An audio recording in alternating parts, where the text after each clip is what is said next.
prévu sur le séminaire, sur le thème « Comment bâtir sa vie ». Alors nous voulons tous construire quelque chose. Quand je dis bâtir sa vie, on prend l'image d'une maison, l'image d'une construction. Vous comprenez bien que c'est notre vie, c'est nos ambitions. Donc on veut tous en réalité construire quelque chose. Nous avons tous des ambitions, plus ou moins, chacun à son niveau. Nous avons tous des projets financiers, des ambitions financières. Vouloir réussir, gagner un peu de sous pour être tranquille dans notre vie. On a des projets aussi dans le monde social. Nous voulons être bien entourés, avoir de la réussite, être bien vu, je parle avec les mots, être le gars ou la fille à la mode, le gars ou la fille qui est coté, qui a beaucoup d'amis, beaucoup de copains, avoir une réussite familiale, avoir des enfants en bonne santé, avoir en réalité des bonnes choses, et tout le monde aspire après ça. Vouloir bâtir sa vie, c'est quelque chose de normal. Nous cherchons tous un point d'achèvement, parce que pour pouvoir bâtir, l'homme se cherche un but à atteindre, quelque chose qu'il a fixé. Et lorsqu'on est résolu du but qu'on a devant nous, en réalité, on est capable de tout faire pour l'atteindre. Mais voilà, pour bâtir sa vie, selon nos ambitions, il faut réaliser, comprendre que dans la vie et dans le monde, toute chose a un prix. Et puis parfois, on a tellement d'ambitions qu'on ne réalise pas le prix que ça va nous coûter de vouloir atteindre notre but, là, de vouloir atteindre ce que l'on veut, ces idées.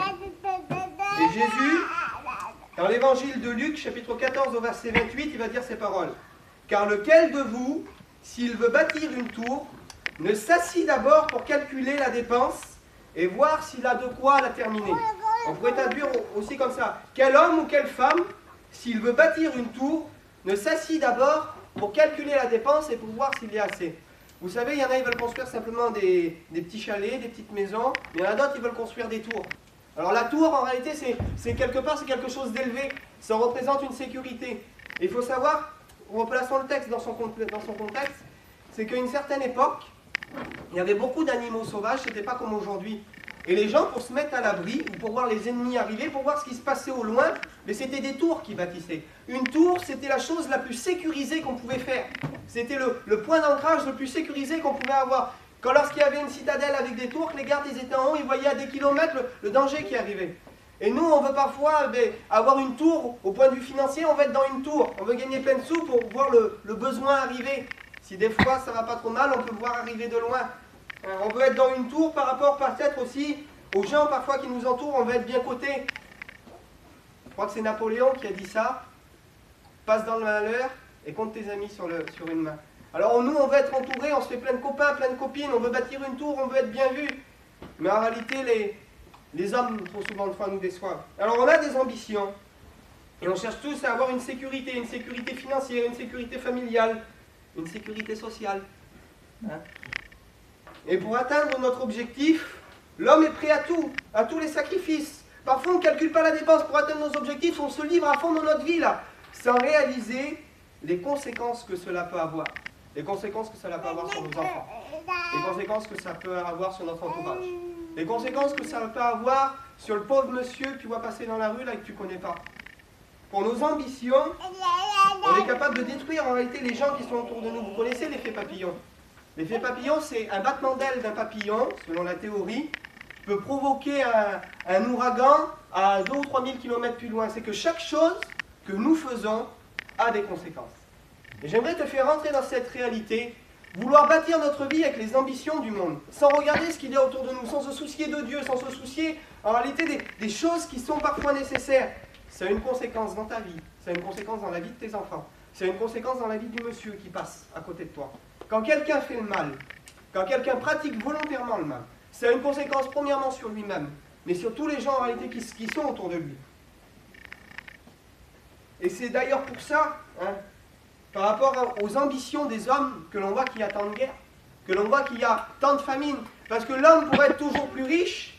Vous ne croyez pas que ceux qui ont les moyens, s'ils donneraient tous un peu d'argent pour aider les pauvres Africains, là, vous ne croyez pas qu'ils auraient à manger, les pauvres malheureux? Il y a des gens, ils ont des milliards et ils ne savent plus quoi en faire, ils ont tellement de sous. Je regardais une histoire l'autre fois, qu'il y a le patron de l'usine Total, de la grande entreprise Total, il avait fait moins de chiffre d'affaires que l'année précédente. Et pour récupérer son chiffre d'affaires, je ne sais pas si c'est 10 ou 15 000 monsieur qu'il a viré, il les a foutus à la porte pour pouvoir prendre leur paye. et pour pouvoir être au même niveau qu'il était l'année d'avant en réalité. Mais ce monsieur-là, avec l'argent qu'il a, c'est des compagnies pétrolières. Vous croyez vraiment que 2 ou 3 millions, 4 millions d'euros pour lui, ou 5 milliards de dollars, enfin, mettez le chiffre que vous voulez, que pour lui, dans sa poche, ça va changer quelque chose? Si des gens comme ça s'efforceraient en réalité de donner de leur être, de donner de leur argent, de donner de ce qu'ils possèdent, de ne pas bâtir en réalité en bâtissant selon les moyens du monde, en s'appliquant à regarder ce que la parole de Dieu dit. On reproche trop souvent de fois, je vous le dis, on reproche à Dieu des choses que l'on ne fait pas nous-mêmes. On dit s'il y aurait un Dieu, il n'y aurait pas de malheureux, s'il y aurait un Dieu, il n'y aurait pas de malades. Mais si tout le monde, à chacun à notre niveau, on aiderait les malheureux, eh bien en réalité, il n'y aurait plus de malheureux sur la terre. Si, avec le respect qu'on se doit, mais c'est une réalité, je suis obligé d'en parler. Si moi je bois toute ma vie, si un jour je tombe malade, ce sera que les conséquences qu'en réalité, que des choses que j'aurais semées. Et je ne peux pas en vouloir à Dieu, des choses que parfois je fais moi. Si je me mets à mentir à tout le monde, et qu'après j'ai une renommée de menteur, et que les gens ne me parlent plus, et que j'ai des histoires, mais c'est pas à Dieu qu'il va falloir que j'envoie, mais comprenez bien que c'est à moi-même. Parce qu'on a, comme je vous dis, on appelle ça l'effet papillon. Aussi, un passage qui dit dans la Bible, celui qui sème le vent, il récolte la tempête. Et ça, c'est une réalité. Donc, où est-ce que nos ambitions nous conduisent? Le fait que l'on veut construire, bâtir quelque chose, ça nous conduit où? Alors on dit, oui, mais moi, je suis pas responsable, je ne suis pas comme le patron de Total, je suis pas... Tu n'as jamais réalisé, tu n'as jamais pensé. Je vais vous expliquer une histoire, et puis vous allez comprendre où je veux en venir. Un jour, il y a un homme, il a travaillé chez un monsieur, et puis... il a pris une note un peu trop salée, on va dire. Et il en a tellement fait que la femme du monsieur, à cause de ça, elle l'a quitté. Et il s'est passé tellement d'histoires que, à cause de ce qui s'est passé, en réalité, il a fait divorcer un homme avec sa femme pour son propre intérêt personnel. Des fois, tu ne réalises pas, mais quand tu te mets en colère contre quelqu'un, la personne que tu as aigrie, les paroles que tu lui as dites, mais cette personne-là va peut-être se venger sur ses enfants. Et les enfants vont se venger sur quelqu'un d'autre, etc., etc. Toutes les choses que tu peux faire, le coup de poing que tu mets à quelqu'un, tu t'es rendu justice, c'est vrai. Mais le coup de poing que tu mets à quelqu'un, tu ne réalises pas dans le monde, dans l'éternité, dans le temps, dans ce que tu vis, les conséquences et l'impact que ça peut avoir en réalité autour de toi. Alors nous, on est un peu...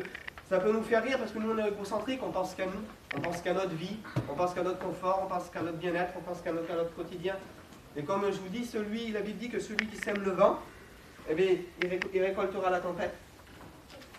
Chacun de nos actes, on ne peut pas dire que ça nous concerne, parce que chacun de nos actes a un impact sur le monde qui nous entoure. Chacune de nos paroles, chacun de nos mots, chacune de nos actions. Alors on veut bâtir, c'est vrai, mais où est-ce que nos ambitions nous conduisent? Où est-ce que nos ambitions en réalité nous mènent? Alors il y a des gens, vous connaissez leur histoire, des gens qui ont vraiment réussi dans le monde, qui étaient dans des sommets. Sinon on aurait une réussite comme eux, peut-être que c'est des gens qu'on envierait. Alors les plus vieux, les plus anciens vont reconnaître, hein. On peut parler de Dalida. Dalida, c'était une femme terrible. Elle a eu un succès phénoménal. Elle a été aimée par des millions et des millions de femmes. Et cette femme-là, elle a fini comment? Elle a fini par se donner la mort, elle a fini par se suicider. Comme quoi, des fois, tu crois que d'arriver au bout de ton ambition, tu vas être satisfait. D'arriver au bout de ce que tu veux, tu crois que tu vas être satisfait. Mike Brandt, il a eu le même destin. Mike Brandt, il s'est jeté par la fenêtre, lui. Il est en dépression. Je vous fais rire, mais c'est comme ça. Cet homme-là, il avait tout. Avec le respect que je vous dois, les femmes, ils tombaient dans ses bras comme ça, Mike Brandt. Il voulait de l'argent, il avait de l'argent. Il voulait des femmes, il avait des femmes. Tout ce que son cœur désirait à cet homme-là. En réalité, ses ambitions, il a été au bout de ses ambitions. Tout ce qu'il a voulu construire, il a bâti sa vie, en réalité, comme il le voulait, au sommet de la gloire. Et puis pourtant, du sommet de sa gloire, il s'est précipité, il s'est jeté. Alors on va parler aussi Amy Winehouse, que vous connaissez, c'est une histoire tragique aussi. Elle avait tout, elle est tombée dans la drogue, elle a fini overdose, elle est morte. Par nos ambitions, on croit tout posséder. Des gens qui ont tout et qui finissent par tomber dans la drogue. Des gens qui ont tout qui finissent par tomber dans la dépression. Alors la question que je me pose, la question que j'aimerais que tu te poses ce soir, si atteindre tes ambitions ne te satisfait pas, est-ce que tu t'es déjà posé cette question? On est tous comme ça. Je veux un nouveau camion. Et quand on a un nouveau camion, eh ben on veut une nouvelle voiture. Je veux une nouvelle voiture. Je le fais aussi, hein, je ne juge personne. Et quand on a la nouvelle voiture, on veut la nouvelle caravane. On veut le nouveau terrain. Un beau terrain. Je ne dis pas qu'il ne faut pas vivre. Mais ce que je veux dire, c'est qu'on cherche toujours quelque chose pour pouvoir remplir notre cœur, là. On cherche toujours quelque chose pour que ce sentiment de vide, en réalité, il s'en va. Parce que le but que l'on se fixe, tant qu'on ne l'a pas atteint, on a quelque chose en quoi espérer. Tant qu'on n'a pas atteint ce but, là, notre cœur, il est heureux parce qu'on se livre que là-dedans. Une fois qu'on a atteint, il faut que je travaille, il faut que je fasse ci, pour atteindre ce but. Et dès qu'on a atteint ce but, là, on essaye de s'en trouver un autre pour le remplacer, pour le mettre dans notre cœur. Parce qu'on réalise au fond de nous-mêmes qu'on a besoin de se rattacher à quelque chose. On a besoin de se rattacher à quelque chose pour continuer d'exister, pour continuer de vivre. Parce que quel goût à la vie en réalité. Bien sûr, on a nos enfants, on a des bonnes choses, il ne faut pas être illuminé, bien sûr qu'on a des bonnes choses. Mais de quelle façon on bâtit notre vie? Où sont en réalité nos ambitions? Donc où on place nos ambitions? Donc où on place notre confiance? Peut-être bâtissons-nous notre vie avec les mauvais matériaux. Peut-être bâtissons-nous notre vie avec des choses qui finiront en réalité par être détruites, par des choses qui finiront par se perdre, par des mauvais conseils. On bâtit notre vie avec les conseils de ce monde, par des mauvais enseignements. On bâtit notre vie selon notre logique, à nous, selon nos raisonnements, à nous, croyant qu'en réalité c'est bien, croyant qu'en réalité on va tout déchirer, on va réussir à tout avoir. Mais j'aimerais te dire que le meilleur des matériaux avec lesquels tu peux construire ta vie, c'est ce livre que je tiens dans les mains. Le meilleur des matériaux avec lesquels tu pourrais bâtir ta vie, la meilleure réussite que tu pourrais avoir, c'est ce livre que je tiens dans mes mains. Et ce livre, c'est la parole de Dieu. La parole de Dieu n'est pas qu'un livre. La parole de Dieu est celle qui nous révèle le cœur de Dieu, qui nous révèle le caractère de Dieu. Et quand je vous parlais de bâtir sa vie, on va voir qu'est-ce que Jésus lui va dire à ce sujet-là. Écoutez ce qu'il nous est dit dans l'évangile de Matthieu, au chapitre 7 et au verset 24. C'est pourquoi quiconque entend ces paroles que je dis et les met en pratique sera semblable à un homme prudent qui a bâti sa maison sur le roc.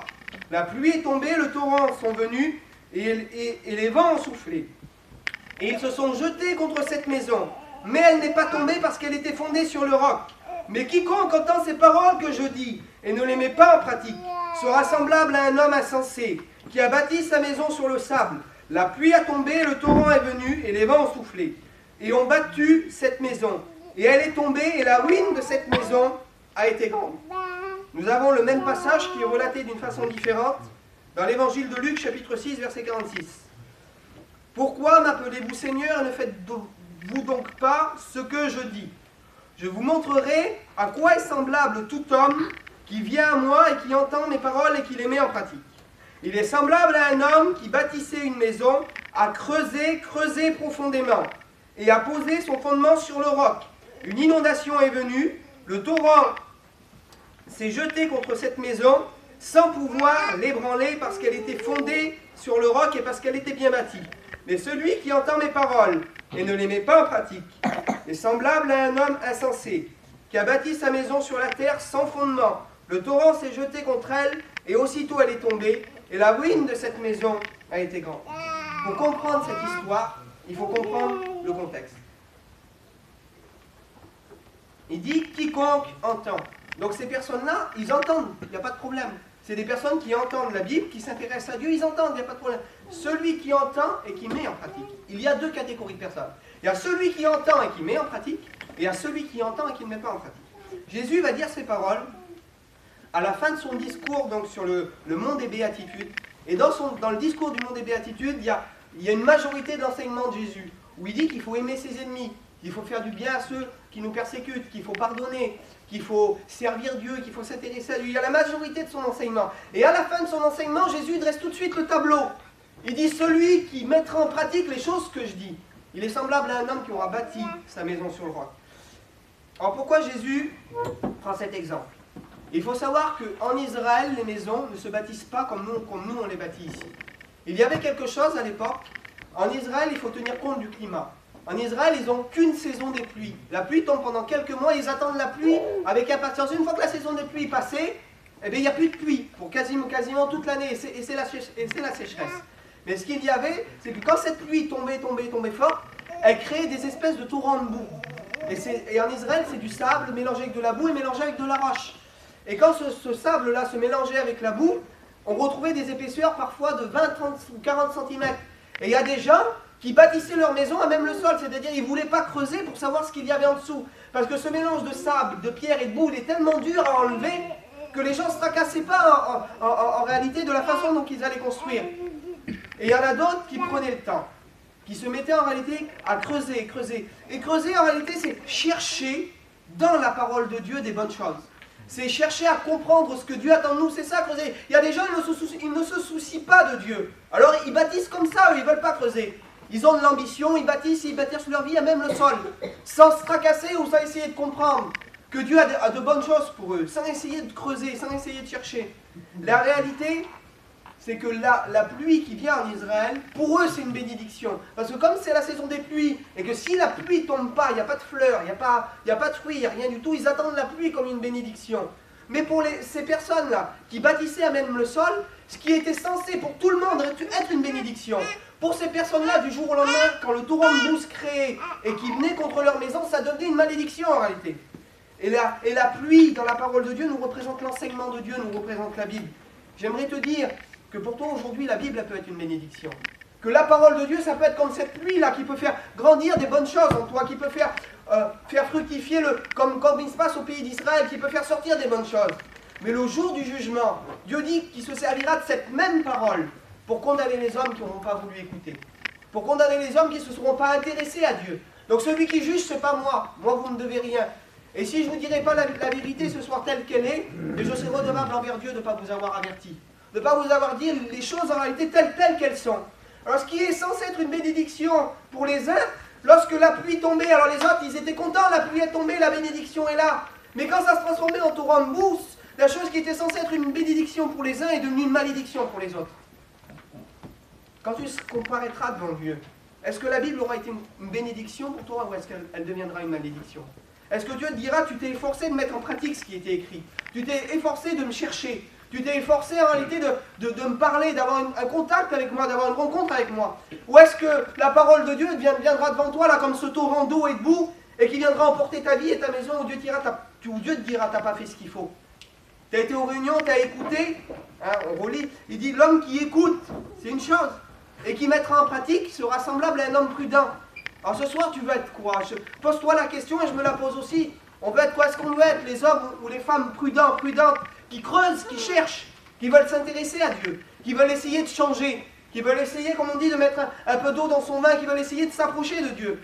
Ou est-ce qu'on veut faire partie de ces hommes et de ces femmes insensés qui bâtissent à même le sol, qui ne veulent pas s'occuper de Dieu, qui veulent s'occuper que de leurs ambitions, que de leur bien-être, que de leur richesse, que des choses qui les intéressent à eux, sans prendre garde en réalité aux pauvres malheureux qu'il y a à côté. Sans prendre garde que quand en réalité on vole, eh bien, ça a des conséquences parmi les gens qui nous entourent. Ça a des conséquences pour le petit malheureux là que tu vas y prendre ce qu'il a. Mais quand on fait des choses mal en réalité, ça a des conséquences. De quelle façon on bâtit notre vie? De quelle façon on bâtit en réalité notre avenir? Il faut se bâtir quelque chose de solide parce que je vous le dis, et c'est la Bible qui le dit que le monde passe, la terre passe, et ça convoitise aussi. C'est-à-dire tout ce que l'on voit, je ne veux pas être morbide, mais quand on ferme les yeux, il n'y a plus rien. Tout ça, ça passe. On dit ce proverbe dans le monde, excusez-moi de dire ça, mais on n'a jamais vu un coffre-fort suivre un cercueil. On dit ce proverbe-là dans le monde. Une fois qu'on part, c'est fini. On ferme les yeux ici, on les ouvre ailleurs, on ouvre les yeux sur l'éternité. Sur l'éternité qui est écrite dans la Bible en réalité. Alors, pour certains c'est une belle fable, pour certains c'est une belle histoire. Mais si, je voudrais que tu te poses la question ce soir. Et si c'était vrai, est-ce que tu risquerais ta vie sur un peut-être, admettons? Ah, peut-être, je ne sais pas, sur un doute. Tu risquerais ce qu'il y a derrière, sur quelque chose en... Moi, la question que je te pose, c'est pourquoi tu ne cherches pas? Pourquoi tu n'essayes pas d'être convaincu de toi-même, de savoir si c'est vrai ou pas, plutôt que d'essayer de se chiner, Cherche, creuse, creuse, et si tu trouves, si Dieu te parle, alors tu auras tout gagné. Après, si tu n'y crois pas, on ne peut pas obliger les gens à croire. Moi, je vous dis ce qui est écrit dans la parole de Dieu, simplement ce qui est écrit dans la parole de Dieu. Pour trouver l'Europe, qui est l'enseignement et la parole de Dieu, qui est l'enseignement du Messie, il faut creuser. Pour que notre vie soit bien bâtie, que notre vie soit solide. Alors il faut creuser. Intéressez-vous à Dieu. Réalisez ce soir de quelle façon vous bâtissez votre vie. Quels sont vos objectifs. Et si, comme je l'ai dit tout à l'heure, des hommes et des femmes qui ont atteint leur objectif ont fini par se suicider, ont fini par en réalité pas être comblés de ce qu'ils avaient, c'est parce qu'il n'y a que Dieu qui peut combler un cœur. Réellement, il n'y a que la parole de Dieu, il n'y a que ce que l'on vit avec Dieu qui peut réellement combler un cœur. J'aimerais simplement qu'on prie le Seigneur ensemble.